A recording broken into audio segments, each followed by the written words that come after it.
Photographer of the Year in 2016.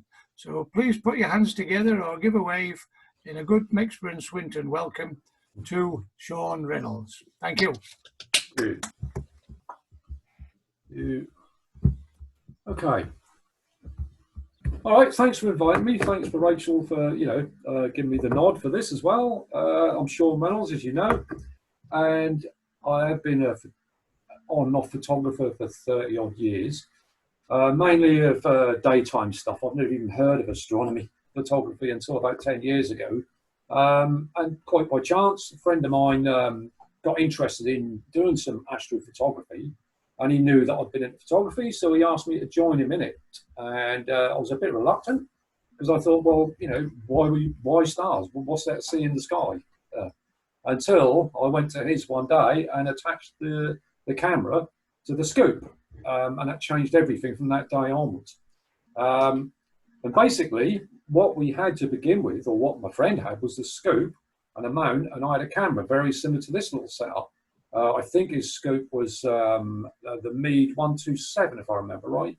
So it was quite a nice scope, and I had a Canon 1000D, and all I had to do was buy the adapter, and we went across and hooked it into his scope, and away we went. I should point out that we didn't have it on a tripod; we had it on a mount. That he had the mount and the NEQ6 and the scope, and I just simply had the camera.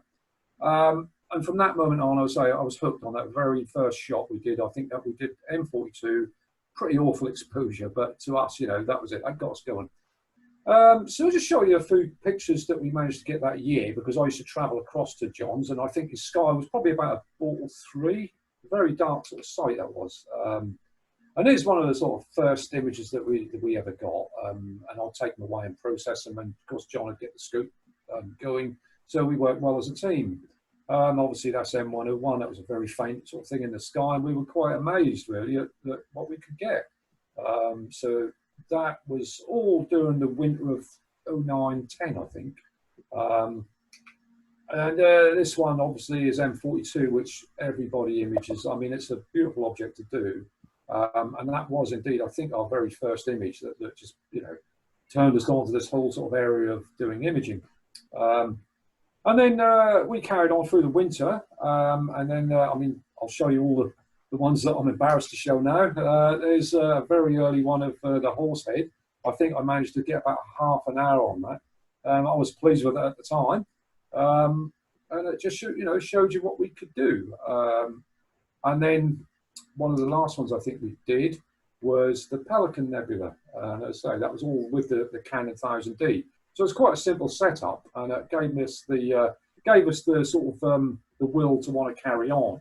And then shortly after that, I moved house. I got to South Norfolk, which is quite a dark site. I was ball 4, and I decided very early on that I wanted to build a sort of permanent setup, because I really wanted to get into this. I was very keen on sort of doing with it. So I went ahead and built myself a system where I could sort of use at the bottom of the garden. And this was at the early stages. You can see the framework I made up there for a concrete pad, and the bit in the middle there with the boarding was about 3 foot deep, and that was going to form part of the base, because I wanted to do it the right way from the bottom up. I didn't want to have to sort of do something that weren't going to be stable enough. So I was kind of over-engineered, I suppose. And on the right-hand side with the shovel there's the sort of table that sunk into that central area, which acted as the bolts sort of came through the floor there to bolt the pier onto. And once I'd concrete it all in, there it sat, and it was isolated. That deep central pillar there was isolated from the rest of it with a wooden surround. So I really sort of did over-engineer it, so I didn't want any shakes or movements, and that worked very well. And then you can see that the little building there is my garage, and I built a little warm room in there to capture the images, so I can sit in that little area and take the images from the scope out there. And then a few months later, I got the shed made up, which is just, I wanted to blend in. As you can see, it's quite a built up area. It's quite dark. There's not many street lights or anything.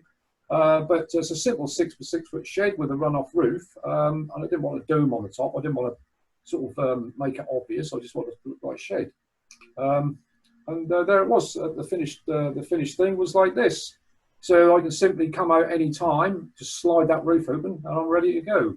And it's still there today, and it's served me very well. But as I said, I sit in my garage, which I call my warm room, and I've got a very early untidy picture. I'm very sorry. I've got an untidy picture to show you because I had to go by the instructions of my wife because I'd taken up a lot of room then. She told me I've got to share it with a tumble dryer.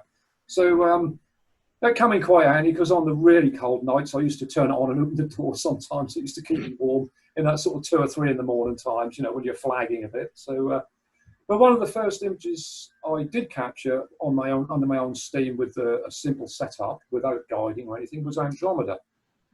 And this is my very first image that I did with my own kit, which, you know, now it doesn't look nothing much, but at the time I was delighted with it. And that was about 3 hours imaging time.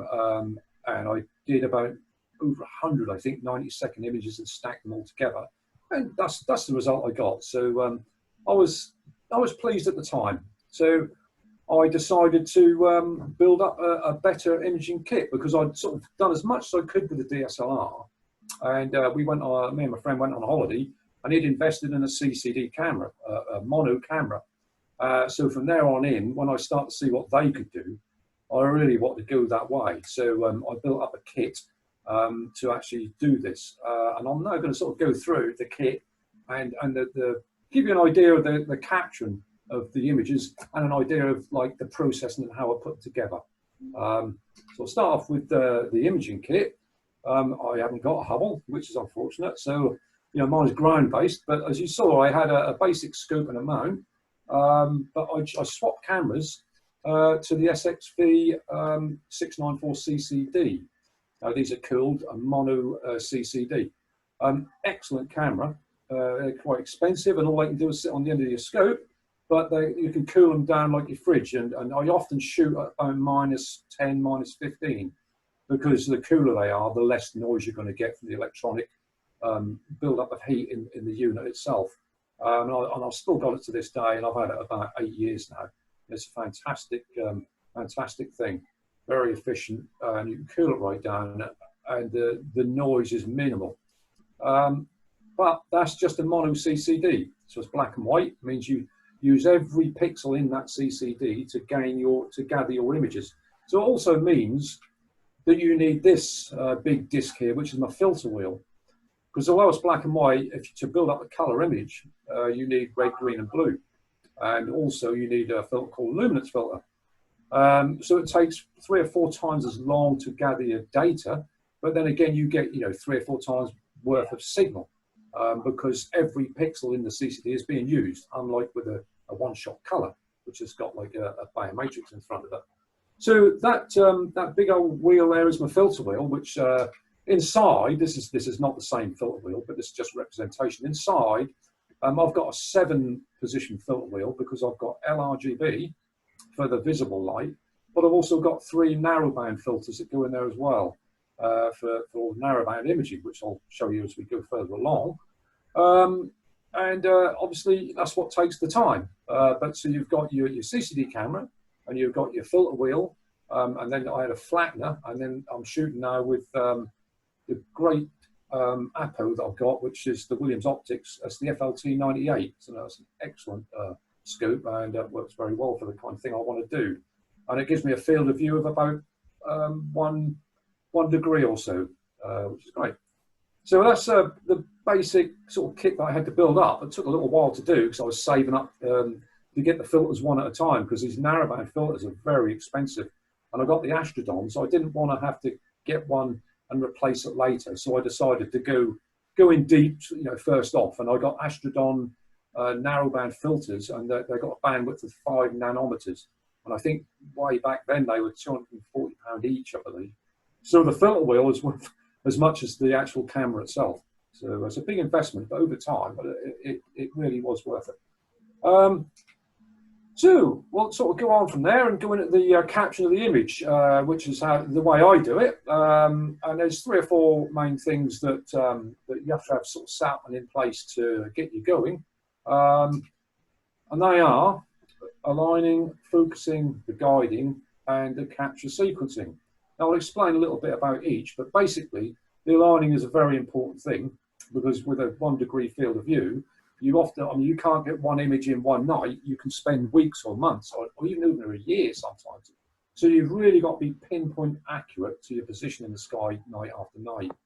The focusing is another vital thing, and you really can't, once you go into CCD and these tiny chips and things like that, you need a motor focuser, because they're accurate to within like 1 or 2 microns. Each step is like a micron, and that's the kind of accuracy you really need, because you've only got to be 4 or 5 microns out, 4 or 5 steps out, and that can make the difference between a picture you can use and a picture with awful blobby stars. And you know, so you've got to be very, very accurate with that. Next thing is guiding, which I'll explain a little bit later on, a little part of it. And that's another step that you have to take with long exposures, because every mount, or no matter how good they are, have got mechanical imperfections and errors and things like that. So you have to do some additional stuff to keep it very accurate. And then you've got your capture sequencing, which is simply setting in the amount that you want and what filters you want it in.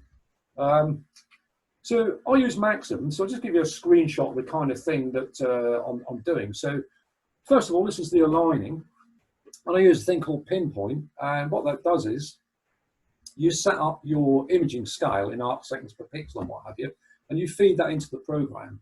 And when you go to get on your image, and you take you take a picture, and then you feed it into the software.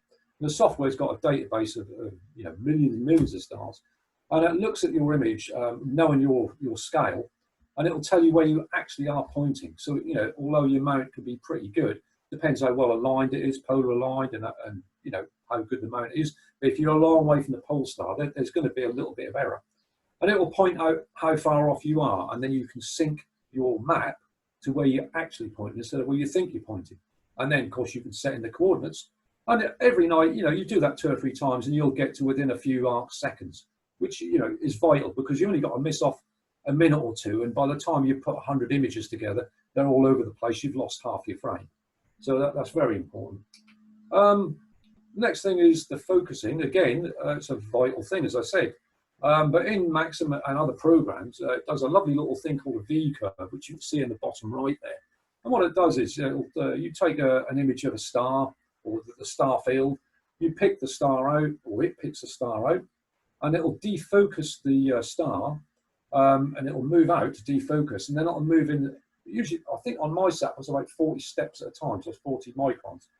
And it'll keep going in until it reaches focus, and then it'll move through again to where it's out of focus.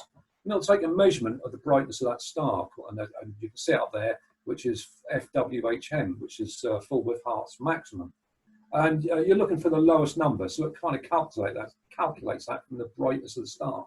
And then it'll sit back in the position where it got to the best result at the bottom of that V curve.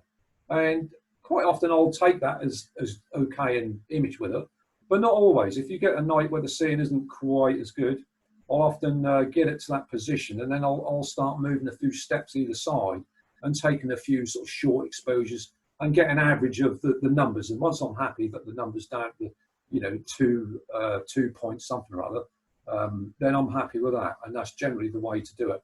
And it also alters with the temperature drop, so that's good to let the scope cool down, obviously a good hour or so before you're ready to image, because if you don't, and I've done it myself, I've done every mistake we can make, believe me, and I've started imaging the moment I've opened up the shed, and I've got a little heater in there, and I've set the run going and gone away, and half an hour later it's so out of focus, you know. So you do have to let it cool down.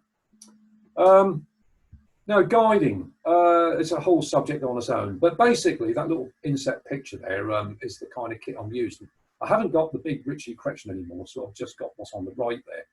And as you can see, I've got a little scope which is piggyback to the main scope with a little tiny CCD on that, and that's the guiding scope and camera, and that's aligned with the main scope. So what that's doing is it's taking a 1 or 2 second exposure of a star within that field that you're trying to image, and it's communicating with the mount, and it's showing on each image how far that star has moved by measuring the brightness of the star. And what it's doing is it's communicating with the mount to correct it, you know, to center that star up. And you need that kind of accuracy when you're doing up to 15 or 20 minute exposures. And what you can see on the left side, there's a little table there. I don't know if you can see the numbers clearly, but that shows you on each exposure how far out you are, and that's correcting all the time. And you can look at the graph underneath there, and that's pretty bad actually. For what I mostly get a lot better than that, but that was quite a long way from the pole star, so there's more movement there. And it was a windy night. But what they're showing you is the errors that you've got on each exposure and how it's correcting that movement. And it says on there the RMS, so the average inaccuracy is about 0.2. Now these are in arc seconds per pixel. So what you've got there is, you're down to 0.2 of an arc second per pixel. So these are phenomenally sort of accurate scales. And it takes a bit of setting up, but once you've got it running, you really do need this kind of thing. But it keeps the stars well round. Generally, if you're under half a pixel, you're okay.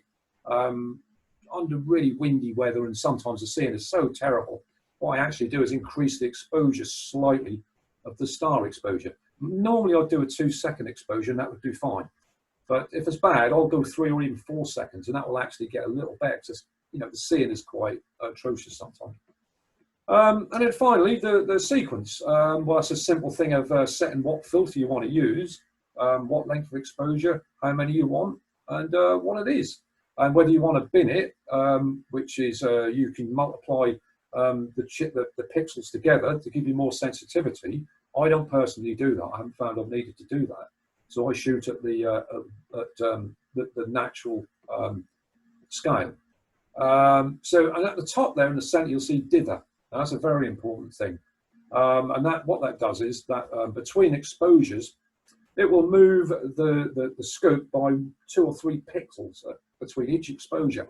And the reason it does that is because within the chip, every camera, gets noise and gets little dark pixels and hot pixels and things like that. Now, the software can mistake them as stars and things like that and take out stars, thinking that's getting rid of the noise. So you don't want that to happen. So with dithering, you'll see that although the camera and the scope move slightly between each exposure, the stars obviously move slightly, but the noise doesn't. So that's the way for the software to tell which is the noise and which are the stars. So it's a very, very vital thing to do. And it will give you a much better result because it will clean up the images and leave all your stars there. Okay. So that's the kind of stuff you're setting up with, and then off you go with the imaging. Now this is like a typical sequence of a visible light, like an LRGB image that I'm going to do. And these are 10-minute exposures, okay? And I tend to do about 4 or 5 hours of them. And these are digitally stacked together because the reason for all this is you can't do one long exposure because the noise would be horrendous and the exposure would get out of hand and look grainy. So the idea is to do a lot of exposures to increase your signal, but decrease the noise, all the noise, the imperfections and things like that. You have to do calibration frames, so I'm not going to go into that too much really. You do dark frames to get rid of the hot pixels and what have you, and bias frames and flat frames to get rid of the vignetting and things like that. But this is what you do really to build up the signal and decrease your noise to quite a degree. And as a matter of interest, because I'm an astronomer, I'm not normal, obviously. So this is something I did over the winter months. I did an object that was very, very faint, and it took me a few months to get. Now, this was New Year's Eve. Just a matter of interest, when most people are out, normal people are out celebrate New Year's Eve, come midnight, all the fireworks go off. So while they're celebrating, I think you can tell which image is midnight and when the new year came along because I had fireworks going through. So everybody was cheering in the new year and I was complaining about light pollution. So there you go. But basically, that's it with, that's the way I have to capture is by taking many exposures. With the narrowband, they're longer exposures, but I'll go into that as we go through. Now that's very briefly the first part of the process, but along with the capturing comes the processing, and that's just as important, if not more so. And it takes a while. It took me a while to sort of develop techniques, and they change all the time. And the way you do your images and your workflow kind of changes over time as well.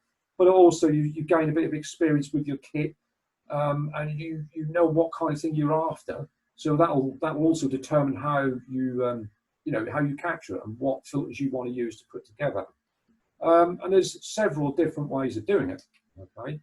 And the first most obvious one is visible light. And as I mentioned earlier, that's LRGB, which means luminance, red, green, and blue.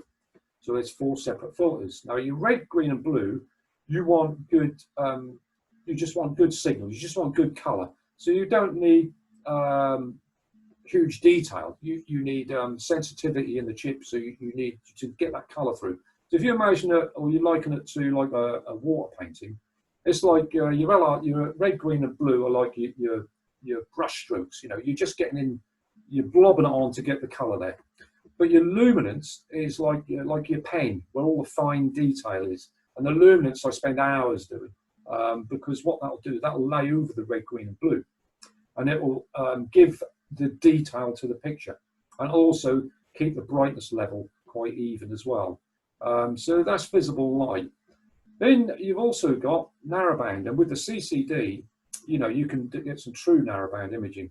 And there's the easiest one is the bicolor narrowband. And what that does is that uses 2 of your filters, which is your hydrogen and your oxygen. And then what you do is you make up a synthetic green.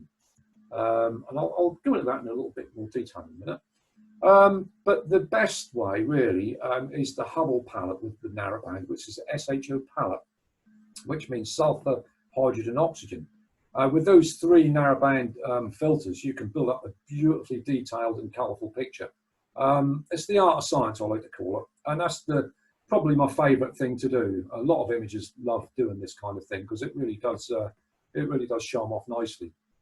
And then there's other things you can do. The last kind of thing is what I've done is a combination of both sets of filters.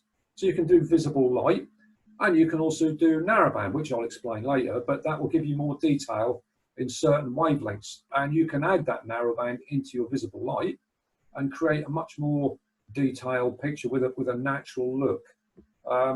So I'll give you some examples. So to start with, we'll go for the visible light. Here we go. Now I'll pick this one because to me it's all about, for my part, imaging was about seeing the invisible, you know, and bringing it to life and creating something with it.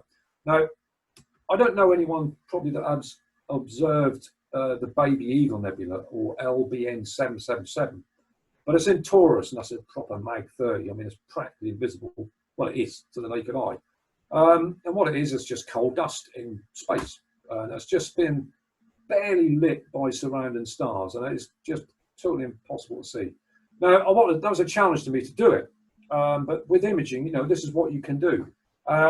Now, it took me half an hour of imaging here to try and find this object because it's so faint that you need hours to build it up. Now, if you look at that image, you might see it's kind of in the center, just to the left of center. There's an area there that's quite blank, where there's no stars. Now, that took me half an hour to do. And that was only then that I realized I thought I was in the right place, because there's dust there in the way of those stars. So 13 hours of imaging later, that's what I got.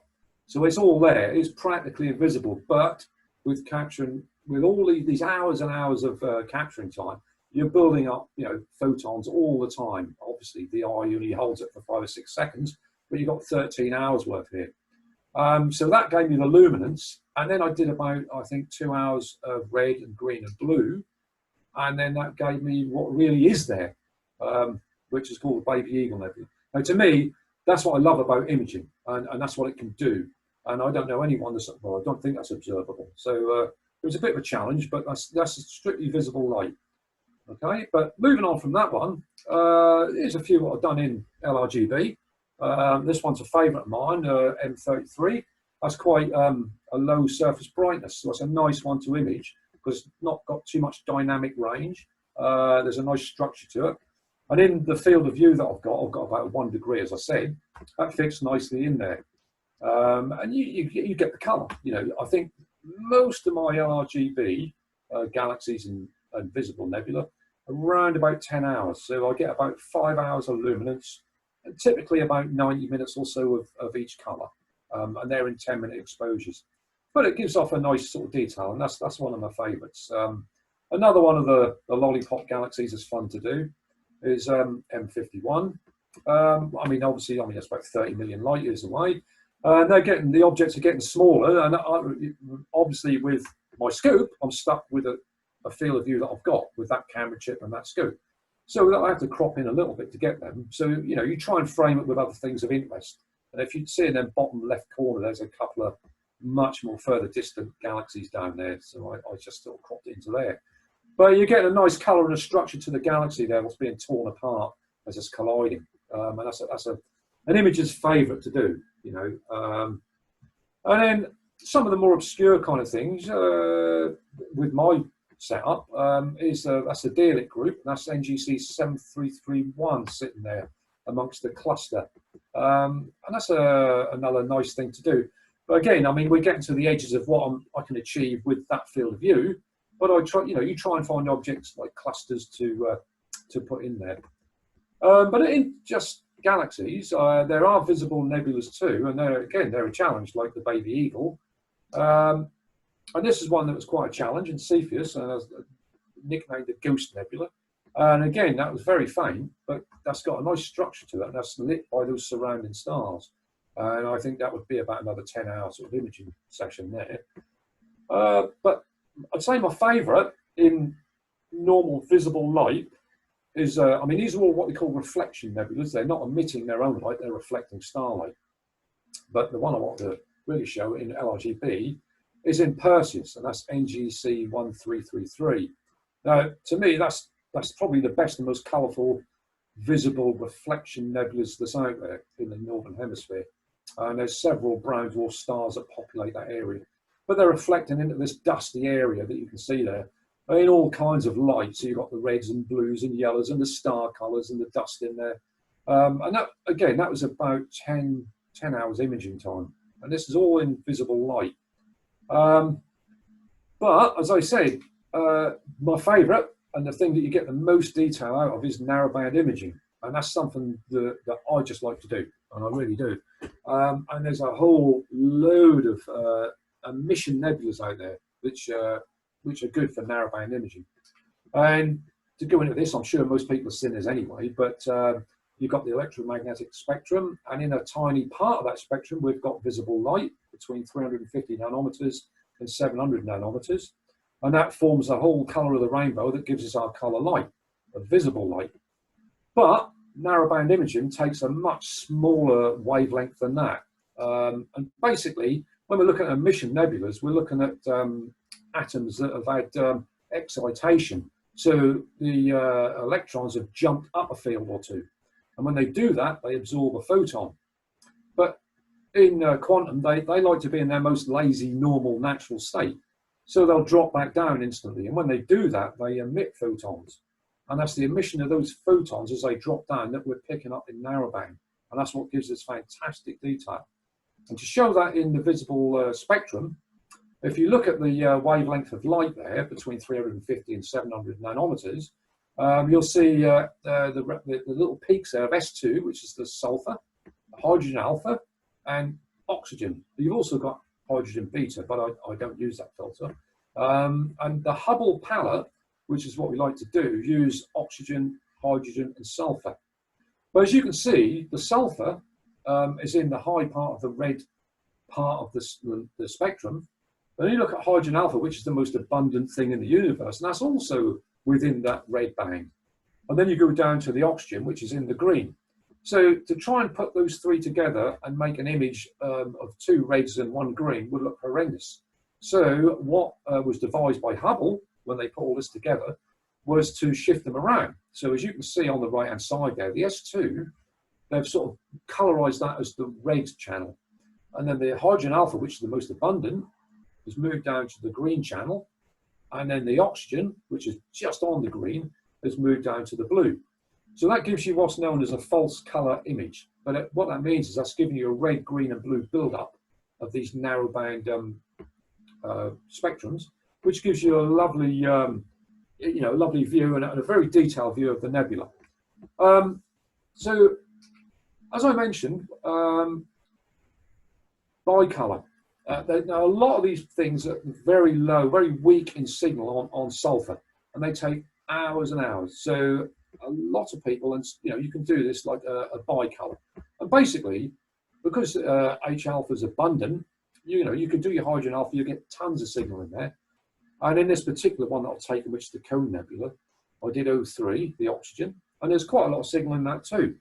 But because this is a 2-panel mosaic, and I tend to do about 5 hours worth in each filter with 15-minute exposures, there's already 20 hours there, and you run out of time.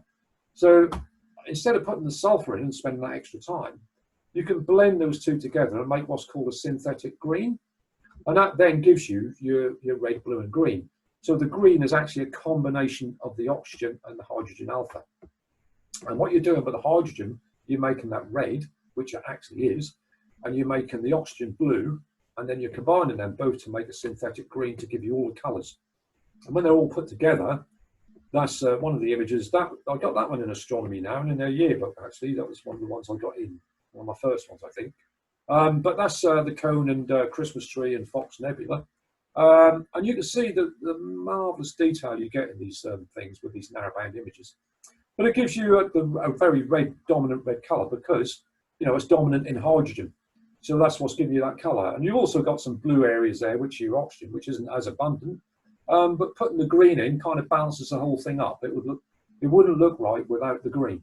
So that gives you a very pleasant sort of but structured sort of picture. Another one, I've not done too many of these, but another one I did was the good old horse head at the bottom there by Arm Attack.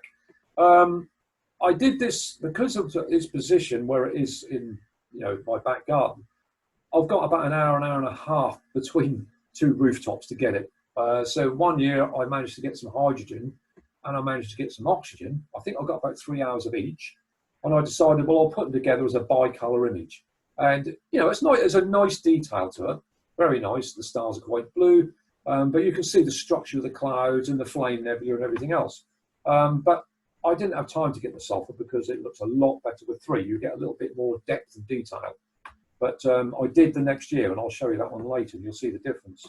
Another one of the other ones I've done there is the M52 and the Bubble Nebula, and that looked very nice in bicolour because again it's showing the natural hydrogen, and you've got the cluster of M52, and also with a bit of processing you get some nice star colour as well. But if you've got the time and you've got the right place, and you want to do the Hubble, then that means doing all 3 filters. And this is one such object, which is the Heart Nebula, IC 1805, I think, in Cassiopeia. And I do typically 5 hours with each band. And as you can see, on the top left is the oxygen. So there's quite a lot of signal within inside that heart. And at the bottom there is the hydrogen. There's always tons of signal there because it's mostly hydrogen. But as you can see at the top right is the sulfur. Now there's quite a nice detail around the edge of that heart there with the sulfur. So you're putting them together in red, green and blue gives you your true sort of Hubble palette. And that's one of the earlier ones I did. But you can see that there's oxygen there right through the middle. And when you're combining the sulfur in the red and the hydrogen alpha with the green, you're getting this yellow and brown and golden sort of colour around the outskirts of this nebula. It really does show what's going on in there because you can see all the dark pillars, the star cluster, where all those where those stars are formed. And these, as I say, these are all emission nebulas, so they're forming stars, compressing and emitting their own light.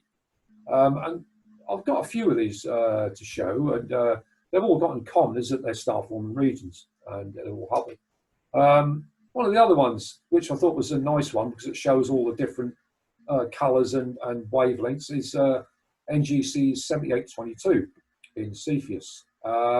And you've got a nice detail. You've got oxygen up the top there. You always get these dark areas because again these are in 5 nanometers of light, so you're not letting any other wavelength of light through. You're just getting this excitation of these atoms and what detail you've got there. And you've got the golden colour and the brown colour, which is all the hydrogen and that sulfur. And it gives a lovely detail. And with a bit of processing, they don't come out as natural as this. You know, you have to do a little bit of processing to, you know, get some nice star colour. Sometimes I'll take narrowband set 3, and I'll also do some RGB just for the stars. And the next one is a more recent one that it's actually an older image, but I reprocessed it. And this is a typical, obviously a Hubble palette, of the Rosette Nebula, NGC 2237, and with the cluster NGC 2244 in the middle. Now this is, to date, I think the longest set of exposures I've done on any one image, and I spent 33 hours capturing on this one. So this image represents 33 hours of imaging time. And the narrowband, I did all three: hydrogen, sulfur, and oxygen. 15-minute long exposures, and there's 10 hours of each. But I also did an hour or so of red, green, and blue, so that I could overlay the stars in to get a more natural star color. And you get a rich color and detail.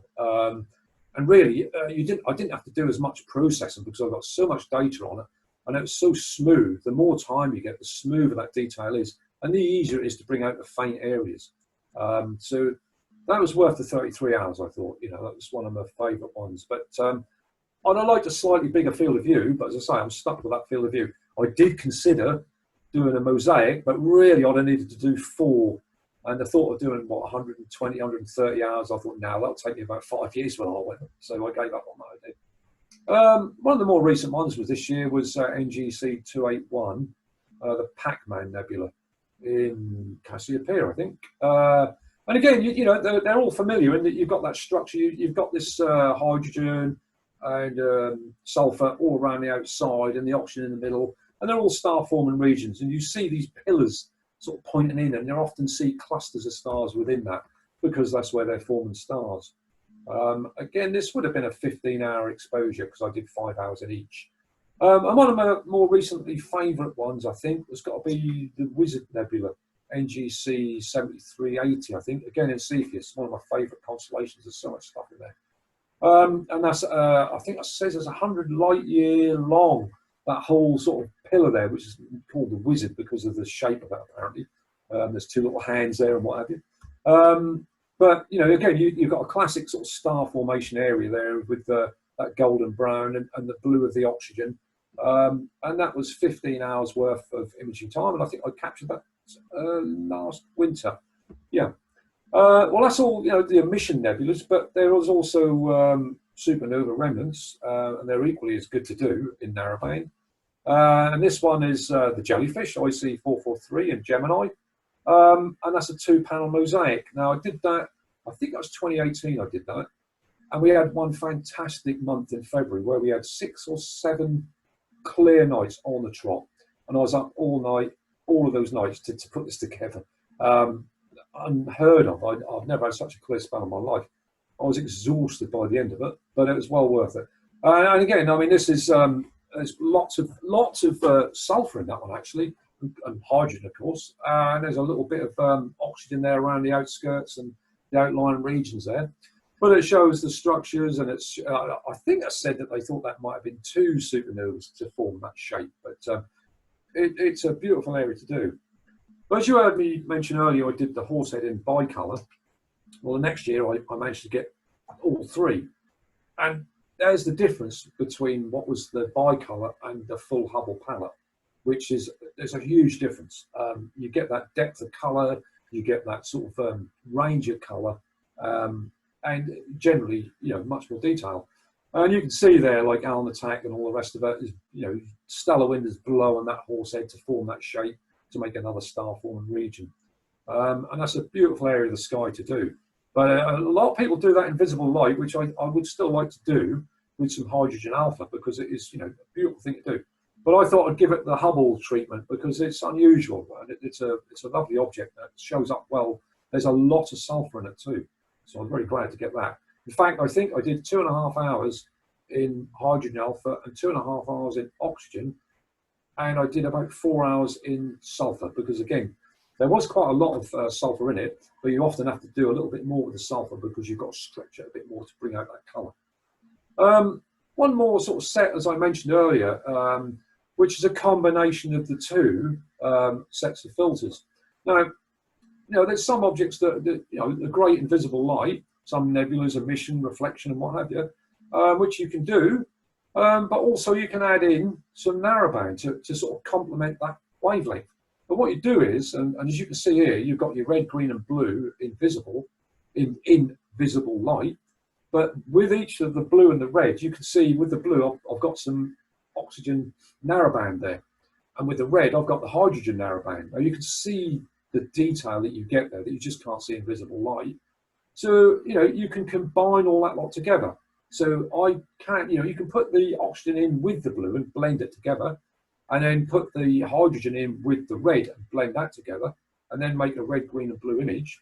And there's two or three I've got there, but the first one is not so pretty, but it's the Crescent NGC 6888, and I'd like to have another go at that one actually. But you've got the visible light, but you've got the enhancement of all the narrowband to bring that detail into that visible light.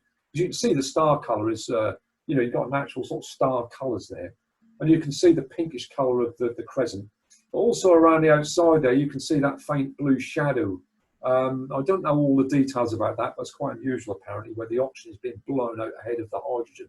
But I read something about it. But I'd like to do that one again and possibly do that in even the Hubble.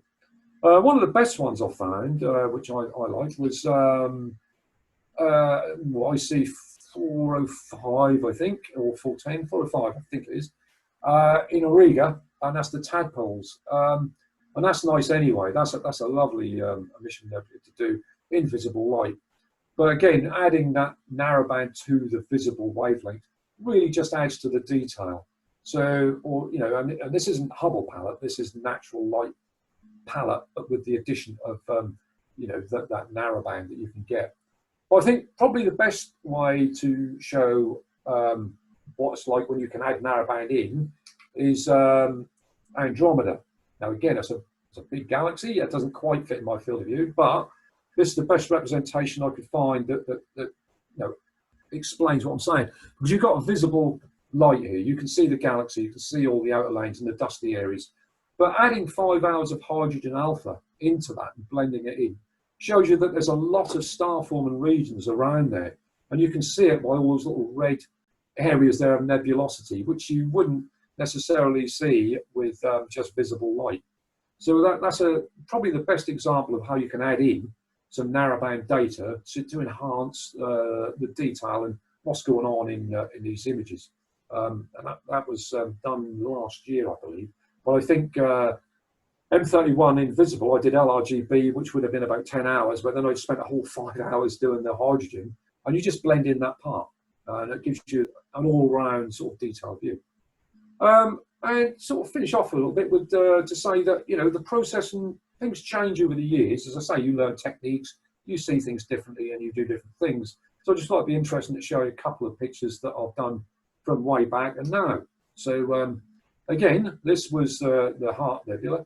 Now the one on the left was the first time I processed it back in 2014. I was quite happy with that.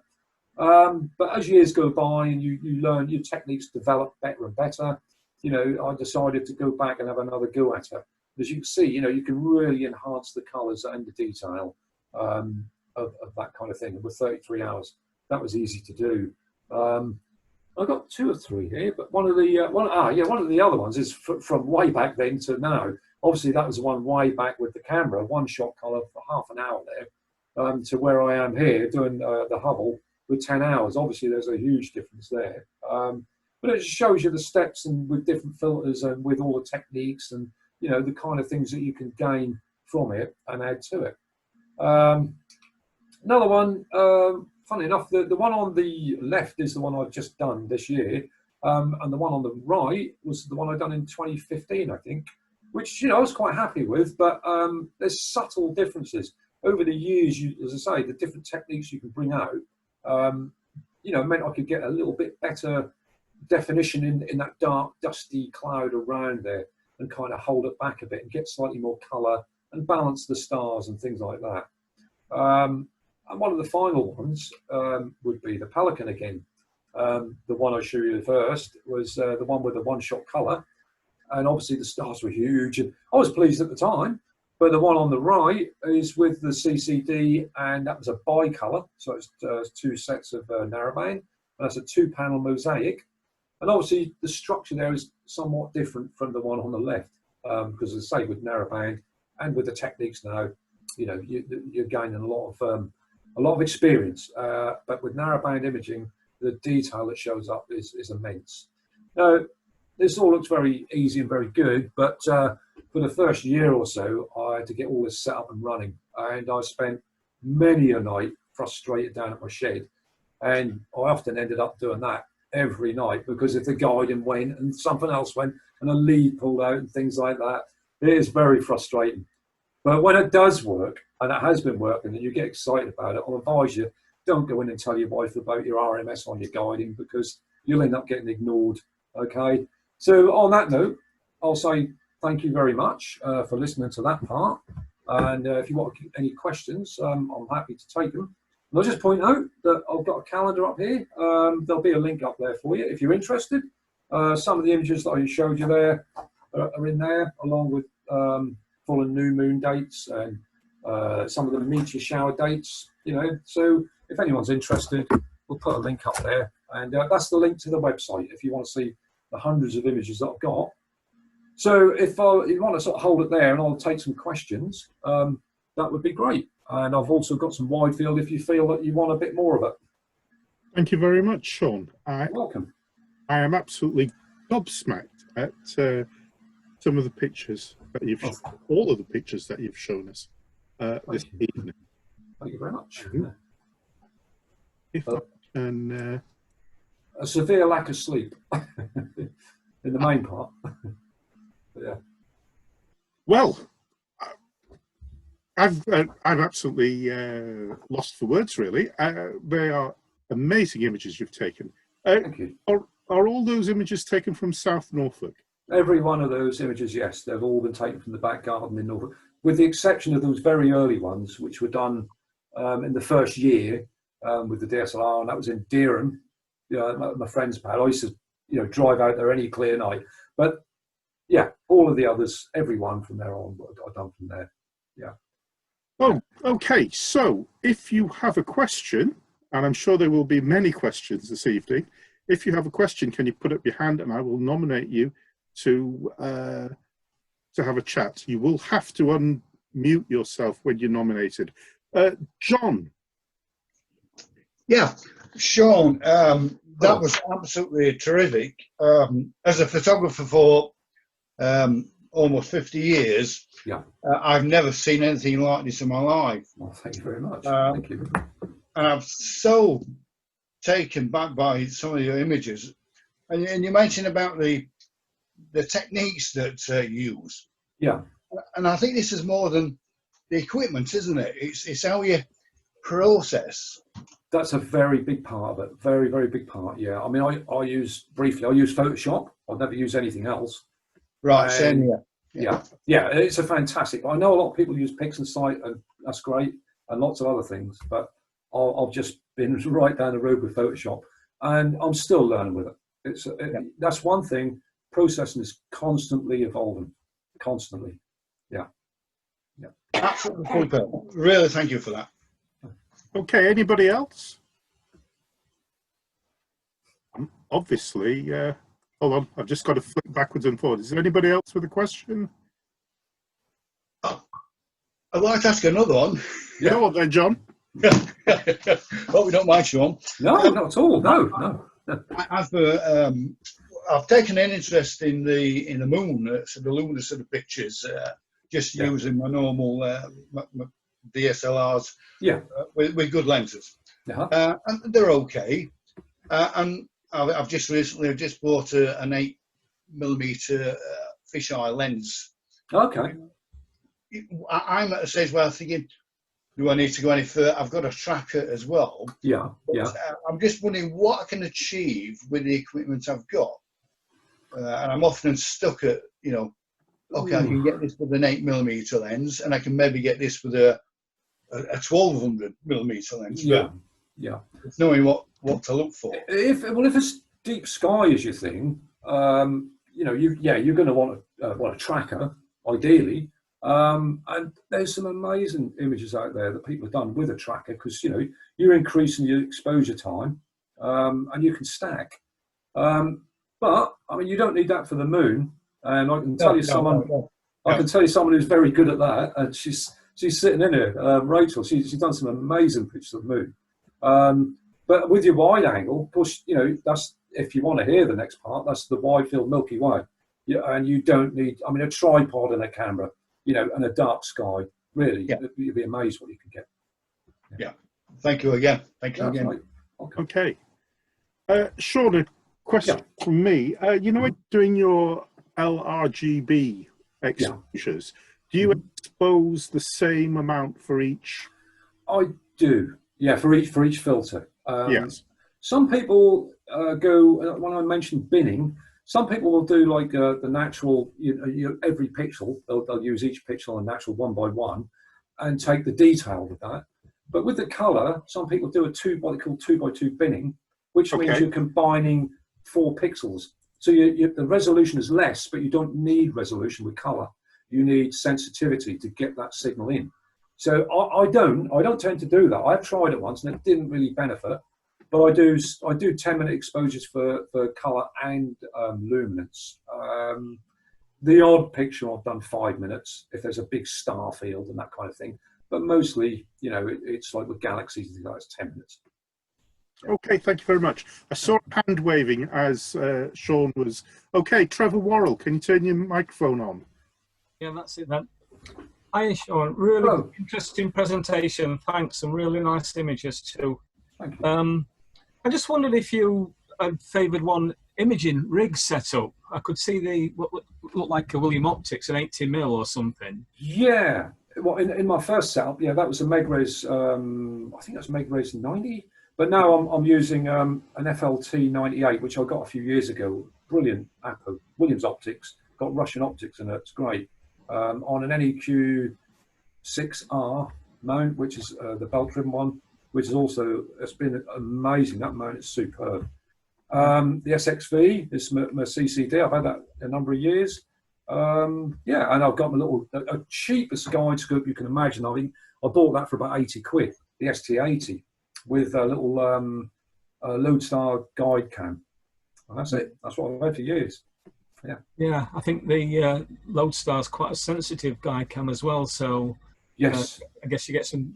It helps with guiding as well. That. Yeah, the first one I had, I can't remember what it was. That was one that everybody was using. It was okay, but this little Lodestar being more sensitive, yeah, makes the stars that much better.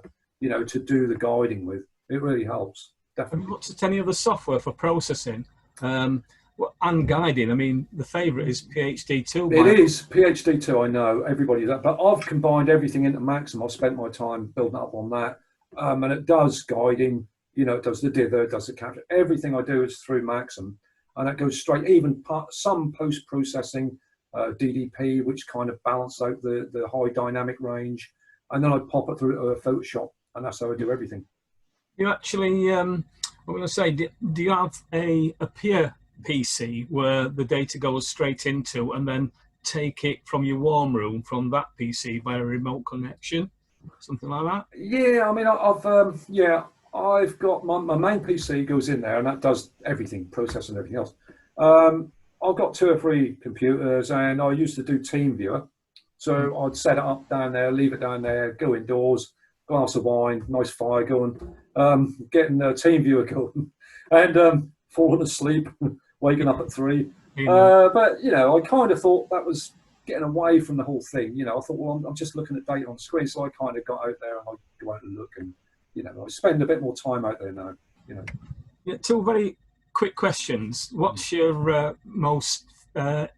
what's the best mishap you've had?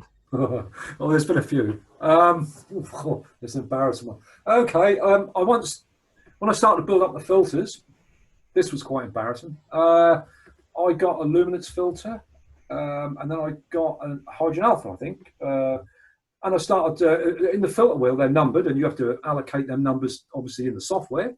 And I started doing some H alpha. And I thought, well, this looks pretty poor for H alpha. And I took it into the club, one of my finished images with H alpha, to the fellow called Martin Sterland. Now, he still is a top imager. He's been doing it for years and years. And he was struggling over the process and thinking, I can't figure this one out. Turns out I put it in the wrong number, and I was just taking it through no filter at all. Yeah. No filter at all, so that made me quite embarrassed. Yeah. last question then. How did you manage to get that observatory past her indoors? How did you find out? Me and my friend both sort of worked on that and said about the nice little area we could have, you know, in the runoff area, a little patio and all this, that and the other. And I think just persistence, you know, pure persistence and wearing down. I'll just make a note of that. Thank you very much. Yeah, keep going, keep going. Thank you.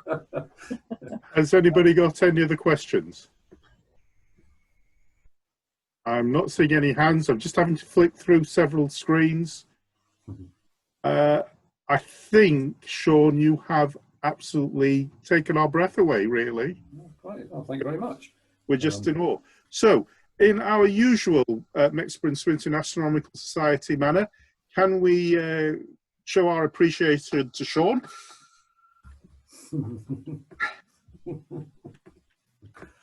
Cheers. And thank you very much. You're welcome. Thank you. Thanks for having me. Great.